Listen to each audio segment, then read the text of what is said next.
সবরে নতুন বছরের শুভেচ্ছা জানাইয়া শুরু করলাম আমরা বাংলা ভিউ চ্যানেলের গপসপ অনুষ্ঠান।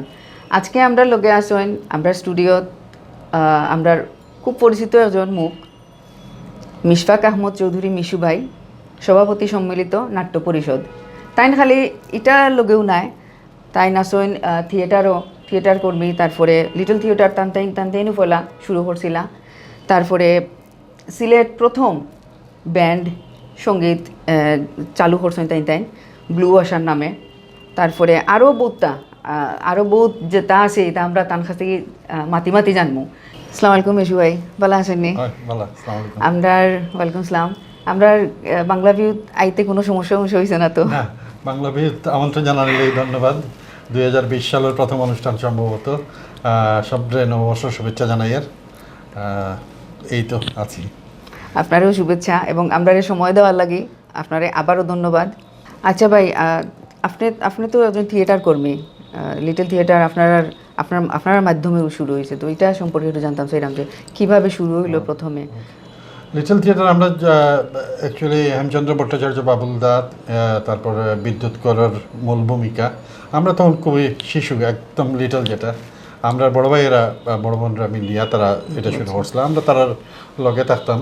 তো প্রথম নাটক আছিল বিদ্যুৎদার লেখা মিকি মাউসের মহাশূন্য অভিযান, আমরা মৌলিক নাটক, সেটা দিয়েই আমরা বড় ভাই বড় বোনরা যাত্রা শুরু করছিলাম, আমরা লগে থাকতাম।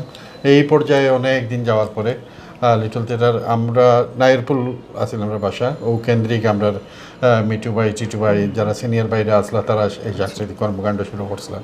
সেই যাত্রা শুরু আমরা 80-র দশকে যখন 84-85 দিকে যখন কলেজে আইলাম, তখন এরপরে একটা আমরা বড় ভাইরা দেশের বাইরে গেলা, কেউ চাকরিতে গেলা, এই জায়গাটা খালি হইলো, ওই জায়গাটা আমরা কাভার করলাম আর কি। তো আপনার আবার আপনার কি তা মনে হয়নি এখন যে থিয়েটারের যে কনসেপ্টটা ইলা মনে হয় যে আগে থাকি এখন আরও বেশি হয়েছে, উন্নতির দিকে গেছে, অথবা কোনো লেকিংস আসেনি? অবশ্যই থিয়েটার অনেক অনেক আগে বাড়ছে। আগে থিয়েটার হতে সিলেট হাতে গোনা 8টা 7টা 10টা থিয়েটার আছিল, বর্ণালী আছিল, নাট্যায়ন আছিল, এই ধরনের নাট্যালয়। এটা ঠিক আছে, ওইছে থিয়েটার প্রচুর হইছে, গ্র্যান্ড বুঝলাম, বাট আমরা কিতা আশানুরূপ কিতা আমরা নাটক অথবা মানে এগুলো কিতা মঞ্চস্থ করতাম পারলাম না? আশানুরূপ তো অবশ্যই করতে পারি, আর হয়তো বাংলাদেশের প্রেক্ষাপটে বা বিশ্ব প্রেক্ষাপটে আমরা যতদূর যাওয়ার কথা ততদূর যাইতে পারছি না, কিন্তু আমরা সেই সময়ের থাকি খুব ভালো নাটক করি সেটা নাই। আমাদের কমিটমেন্টের জায়গাতে আমরা অনেক বেশি আগ বাড়াইলাছি।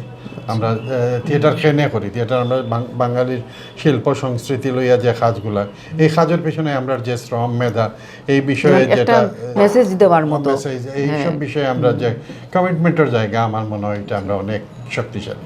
তো ওটাও আসলে থিয়েটারটা কি তো আসলে আমরা অরিজিনাল যেটা ওটাও জানারই রাখি, আশা রাখি সবসময়, ভুল কিছু আমরা অবশ্য এটা থেকে আমরা বর্জন করি। তো বাইরের কাছে একটু জানতাম চাইমু যে আপনারা যে ব্যান্ড দল শুরু করছিলা, এটা কিতা লাগি বললা পরে? আসলে তখন 80-র দশকে তখন সারা বাংলাদেশে ব্যান্ডের একটা কনসেপ্ট শুরু হইলো। সিলেট এটা তাই বাইরে আসিল, তো অবস্কিউর ব্যান্ডের যে টিপু এরা আমার ফ্রেন্ড, ঢাকাত গেলেও তার লগে আড্ডা, স্পেশালি সাবাতানি হয়ে আমার একটা ফ্রেন্ড আছিল গান করতো, তাই দুঃখজনকভাবে তাই মারা গেছে কিছুদিন আগে, আমার বেস্ট ফ্রেন্ড, তাই আত্মার শান্তি কামনা করি। আর তাইর মাধ্যমে ঢাকাত মাকসুদ ভাই, লাবু ভাই, এই যে বিশাল যত বড় বড় ব্যান্ড আছে সবর লাগে আমার একটা সুসম্পর্ক হয়ে গেছিল। সেইটা কি তার ব্যান্ড প্র্যাকটিস এইসব দেখে আমার খুব আনন্দ লাগতো। তখন মনে করলাম যে সিলেট একটা ব্যান্ড করা যায় কিনা, তখন সিলেট আইলাম, কিন্তু মূল প্রবলেম আছে গিটারিস্ট। তো গিটারিস্টের সমস্যার কারণে ব্যান্ড করতে পারি না আমরা। তখন অবস্কিউরের জন হয়ে একটা ছেলে আছে গিটার বাজাইতো, হে হইলে সিলেট আইব। তো সে সিলেট আবার পরে আমরা তারে বেস করিয়া এটা শুরু করলাম। তখন রৌজ শিশির আসিল, এখনকার ঝলক আসিল, ঝলক তো পরে LRBর বাচ্চু ভাইয়ের গানের মাধ্যমে সে অনেক ভালো গান করছে, রৌজ শিশির মারা গেছে। এইভাবে আমরা অর্গানাইজড হয়েছিলাম ওইয়া সিলেট বেশ কিছুদিন। তখন এরপর পরেই মানে সিলেট 7টা 8টা ব্যান্ড হইলো, সিলেট আবার ব্যান্ড অ্যাসোসিয়েশন হইলো, আমার কিন্তু- সভাপতি করা হইলো, সব মিলাই আমরা আসলে এটা একটা তারুণ্যের উচ্ছ্বাস আছে। ঠিক আছে, কিন্তু এটা মানে গ্রো হলো না এখানে। আহ, আমরা এখানে সিলেটর কিছু শুরু করলে আমরা দেখছি হঠাৎ করে স্টপ হয়ে যায়। একটা জিনিস কি, তা আসলে আমরা সব কিছু ঢাকা কেন্দ্রিক। আমরা যদি ঢাকাত না যাই, আমি যত বড়ই প্লেয়ার হই না কেন, যত বড়ই নাট্যকর্মী হই না কেন, যত বড়ই শিল্পী হই না কেন, ঢাকাত না যাওয়া পর্যন্ত আমার আসলে সেই ব্যাপক হয় না। আজকে হিমাংশুদার মতো একজন শিল্পী সিলেট থাকায় কিন্তু তার দেখা সেই ধরনের না, অথচ এর চেয়ে আরও অনেক নিম্ন স্তরের শিল্পীরা ঢাকাত বিশাল বিশাল অনুষ্ঠান করা। কিন্তু আজকে যদি হিমাংশুদা ঢাকাত থাকতা, হয়তো দেখা গেল না যে জাতীয় পুরস্কার পাইলাম। আজকে আমরা পটলদা এখন পর্যন্ত কোনো জাতীয় পুরস্কার পাইছেন না, স্বাধীনতা পুরস্কার, 21শে পুরস্কার, এগুলা না পাবো। একমাত্র বিষয় হলো যে আমরা সিলেট থাকি, ঢাকাত থাকি না, সব কিছু ঢাকা কেন্দ্রিক। এখন হুক্কা এটা এখানে ইলান হইতো। আমার কথা হইলো যে আমি সিলেট থাকলাম গতিকে যে আমার কোনো উন্নতি হইতো নাই, বা আমি কোনো পুরস্কারে পুরস্কৃত হইতাম পারতাম না, এখানে এটা থেকে আসলে আমরা আসলে কিলান করতাম এটা। এটা আসলে কিছুটা আমরা নিজেরা প্রচারের একটা বিষয়, প্রচারেই প্রসার। আজকে যদি হিমাংশু বিশ্বাসে আমরা সিলেটের মিডিয়া, আমরা যারা কর্মী আছি, আমরা যদি সেইভাবে তুলিয়া ধরতাম পারতাম, আজকে যদি বিদিতলাল দাসকে সেইভাবে তুলিয়া ধরতে পারতাম, তাইলে হয়তো দেখা গেল না যে তিনি জাতীয় পুরস্কার পাইছেন বা আন্তর্জাতিকভাবে পরিচিতি পাইছেন। আসন রাজা চিন্তা হলুকা সেই কবে গান লেখিয়া গেছেন, কিন্তু তার যে পরিচিতি আছিল আমরার গণ্ডির মাঝে আছিল। যখনই হুমায়ুন আহমেদে এটা টাচ করলা, যখনই সেলিম চৌধুরী এই গানগুলারে ডাকাত গাওয়া শুরু করলা, তখনই আসন রাজা ওইগুলা আন্তর্জাতিকভাবে পরিচিত হয়েগুলো এবং সারা বাংলাদেশে বিশ্বে সেই গানগুলো। সেম জিনিস শাহ আব্দুল করিম ভাইরে আমরার করিম ভাই একদম আমরা দেখছি যে সিলেট শহরে তাই পাড়ায় পাড়ায় আড্ডা মাররা গাইরা, কিন্তু তাই যখনই ডাকাত তান গানগুলো পপুলার হয়েছে, যখনই ফেরদৌস ওয়াহিদের ছেলে যখন গানটা গাইলো, তার নাম হলো সরি নামটা না, যখনই কায়ার মাধ্যমে লন্ডনদাই সিডি রিলিজ করলো, তারপরেই দেউকা শাহ আব্দুল করিমের গান আন্তর্জাতিক, আমি দেখছি ইন্টারন্যাশনাল অনেক ক্লাবে বারে কথাগুলা করে, এটা আমার কথাও, কিন্তু এটা কিতাবগুলোও থাকতো না ওরকম এই পর্যায়ে এখানে থাকতো। আমার কথা হইলো আপনারা এখন আসেন হইতে গেলে আমরা সংস্কৃতি অঙ্গনেরও মাথা, তা আপনার কাছ থেকে তো মানে আমরা যাইতাম না। এখন আগে যারা গেছে শেষ হয়ে গেছে, কিন্তু এখন এটা কিভাবে করা যায় না, আমি মনে করি আসলে আমরা অনেক অর্জন। এখন আগের যে যোগাযোগ ব্যবস্থা থেকে লইয়া বা মিডিয়া এই ধরনের আসিল না, এখন ডিজিটাল বাংলাদেশ, এখন যে কোনো একটা গ্রামে একটা ভালো ছেলে গান করলেও এই গানটা দেখা যায় মানে ভাইরাল হইয়া সে পপুলার হয়ে যায়। যেমন আপনিও তো একজন মডেল আসলা, এখন এটা কিতা লাগে? আমি আমার প্রবলেম হলো আমি মানে ঢাকাত থাকি না। ও দেখুন কেন আপনি ডাকাত মানে ডাকাত আমি পারিবারিক কারণে ডাকাত না, আমি আমেরিকাতেই থাকি না। আমি যখন আমেরিকাত গেছি, আমেরিকাত থেকে আমি আবার ব্যাক করি। আমি সামহাও আমার সিলেট শহরটা আমার অসম্ভব ভালো লাগে। আমার মা বাবা আসলা অন্য, আমি সব আমার আমেরিকার তা হইনি, এখন আমিও একলা অন্য, কিন্তু আমার সিলেট শহরটার অন্যরকম ভালো লাগে, যার কারণে সিলেট থাকা। প্লাস হইল যে ঢাকার লোকের যে যোগাযোগ, আমরা যখন লিঙ্ক করছি তখন অনলি বিটিভি আছে, আমি, নবেল, পল্লব, তানিয়া, সুইটি, আমরা একই বেচের ফয়সাল, তারপর মৌ, আমরা ঢাকাতে আমি সারাদিন ফ্যাশন শো করছি, কিন্তু এইগুলা যে পাবলিশ হইতে ইভেন কিন্তু আমার সিলেট যে আমার একজন মডেল আছেন এলা কিন্তু অতটা নাই তখন জানতো, এখনকার জেনারেশন হয়তো জানে না। এটা তো আরো থাকতো। আমি সিলেট বাড়িলে আমার সবে আপন করে নিছেন, ভালো পাইছেন, টিভি অন্য ধরনের একটা টিভি হইতে ওখান মনে হইলো যে আমরা তো বাংলাদেশ টেলিভিশন তো সিলেট করার কথা আছিল, কিন্তু আমরা উদহুক আমরা বঞ্চিত। এটা ওই যে আমরা আসলে নেতৃত্বের যে বিষয়টা, আজকে সিলেট নিজস্ব একটা টিভি স্টেশন থাকা উচিত আছিল, সিলেটের নিজস্ব একটা টিভি চ্যানেল থাকা উচিত আছিল। চিটাঙ্গে তারা নাগরিক টিভি করছে, আমরা দেখো সেই ধরনের কোনো উদ্যোগ নাই। আমরা ইভেন আমরা সিলেটে একটা রেডিও স্টেশন নাই, থাকতে পারতো অনেক কিছুই।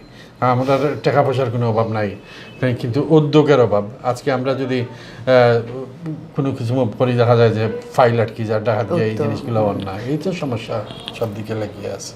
কিন্তু এই সমস্যাগুলাতে কিন্তু বাড়িয়ে দিতে আমরা, ওটা হলো তা তো অবশ্যই বাড়িয়ে দিতে হইলে কিন্তু আপনারা দিতে হইব নেতৃত্ব, ঠিক না? নেই আমরা আসলে আমরা ঠিক, আমরা তো আসলে কর্মী, আমরা সব ঐক্যবদ্ধ ধরুক মিডিয়া, সাংস্কৃতিক কর্মী, নেতৃত্ব তো দিতে হইব নাট্যকর্মী। একজনে। তা তো অবশ্যই আমার মনে হয় নতুন জেনারেশনের নতুন চিন্তায় নতুন তারা তো লগে থাকবো অবশ্যই। মানে হাতিয়ার হিসাবে, কিন্তু মেইন ওই লাগে নেতৃত্ব এর জন্য তো দিতে হইব।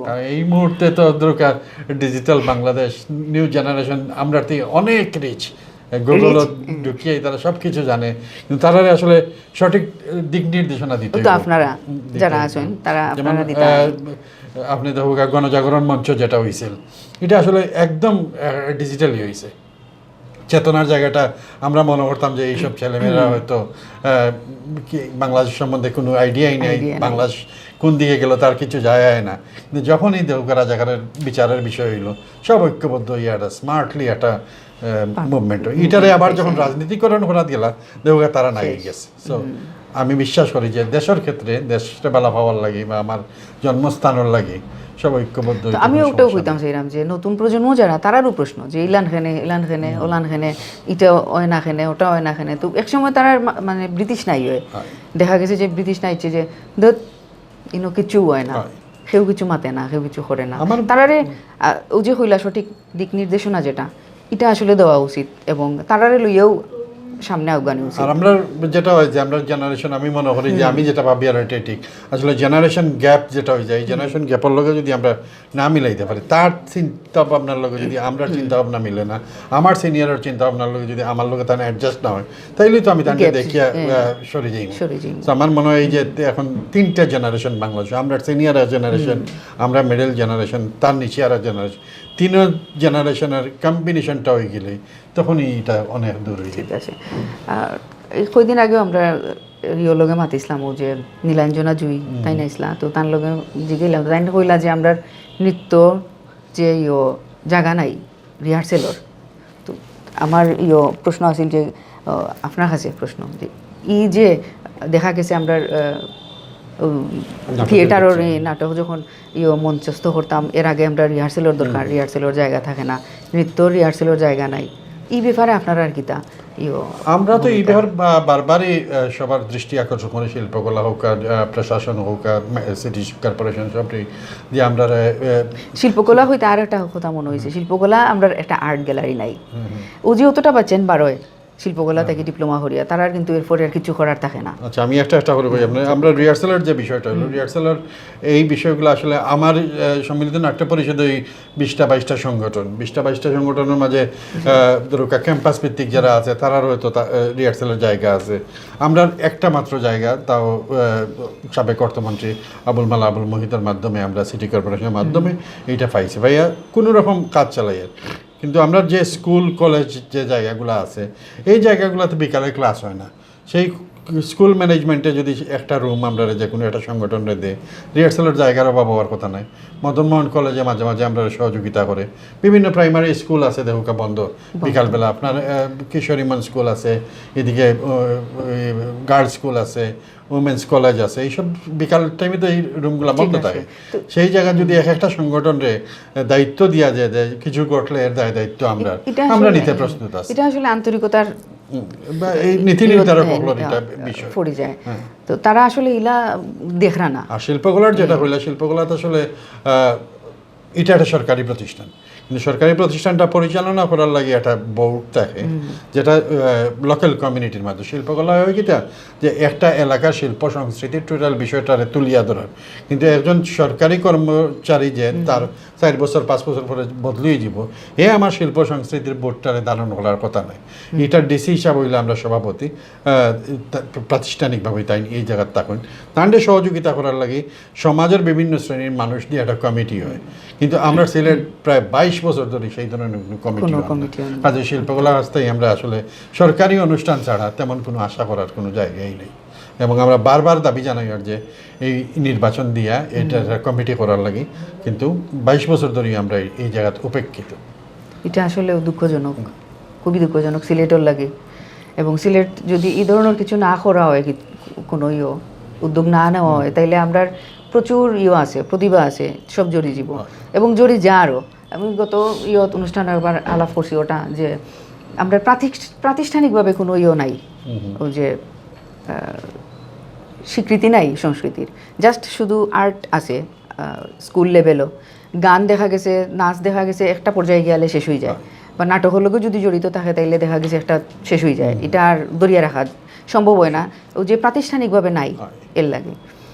তো গতদিনও আমরা একটা আছিল যে একটা মানে আমরা এটাতেই বাড়িয়ে আইতাম সবর কাছে আমরা ওলা একটা আবেদন আছিল যারা এই ক্ষেত্রে দায়িত্বে আসেন, এবং আজকেও আমরা বাংলা ভিউ চ্যানেলের পক্ষ থাকি বাংলা ভিউ চ্যানেলের মাধ্যমে আপনার কাছে যারা আসেন ইয়ত দায়িত্বে তারা একটু খেয়াল দিবা যাতে আমরা যে প্রতিভাগুলা আমরা যে নতুন যারা একেবারে একদম নতুন কিন্তু মানে প্রতিভা এমন বেশি তারার যে এটা কল্পনা করার বাইরে, তো তারা যাতে জড়িয়ে না পড়ে এদিকে সংশ্লিষ্ট কর্তৃপক্ষের গেছে আমার আকুল আবেদন যে তারা এই ক্ষেত্রগুলা দেখিয়া মানে দেখতা এবং প্রাতিষ্ঠানিকভাবে এটারে স্বীকৃতি দিতা সংস্কৃতিটারে।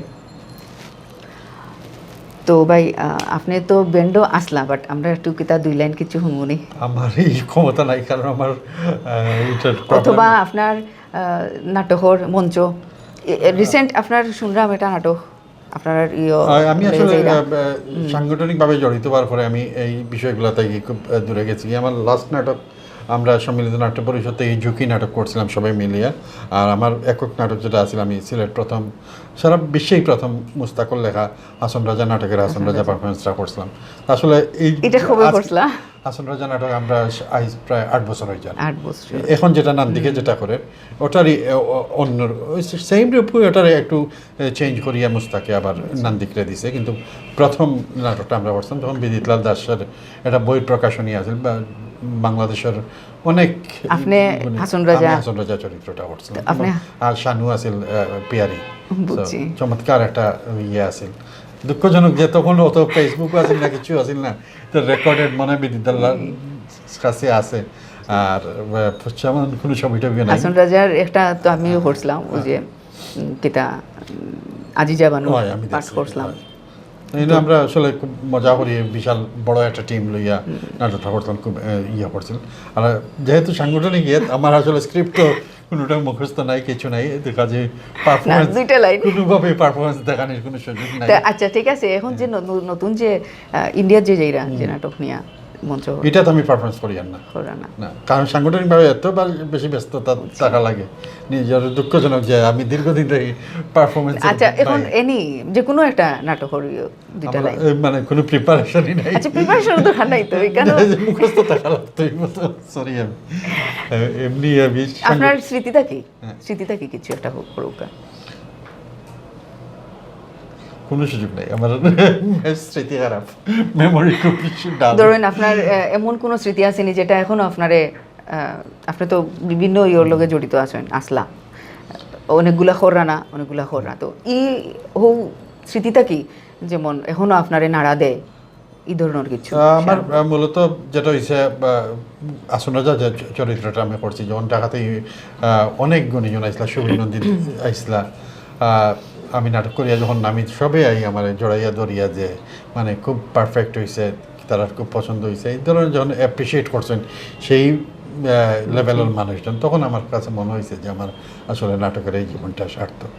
মনে হয়েছিল যে এটা আর কন্টিনিউ হইব, কিন্তু আর আমরা আর বেশ কিছু শো করার কথা আছে দেশ এবং দেশের বাইরে, কিন্তু এটারে আর আমরা কন্টিনিউ করতে পারছি না। এটার কোনো কারণ আছে?